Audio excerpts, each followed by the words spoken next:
अभिनेत्री प्राजक्ता माळीने कामातून ब्रेक घेत देवदर्शन केले। तिने श्री ओंकारेश्वर ज्योतिर्लिंग येथे जाऊन दर्शन घेतले। प्राजक्ता देवदर्शनासाठी गुजरातला पोहोचली। गुजरातमध्ये तिने श्री सोमनाथ आणि श्री नागेश्वर या 2 ज्योतिर्लिंगांचं दर्शन घेतले।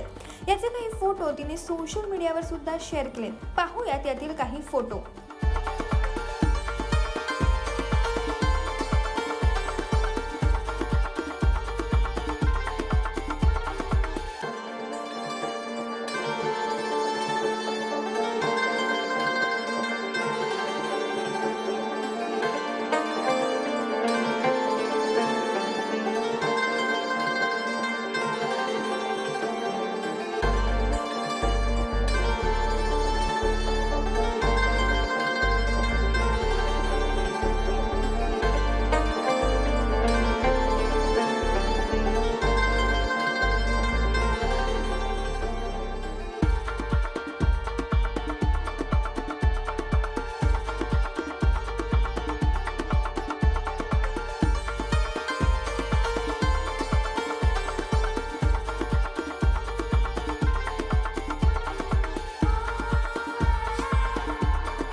तुम्हाला प्राजक्ता माळीचा अभिनय आणि तिचे चित्रपट कसे वाटतात हे आम्हाला नक्की कमेंट करून कळवा आणि अशाच नवनवीन आणि माहितीपूर्ण व्हिडिओसाठी माय महानगर मानिनी पाहत रहा।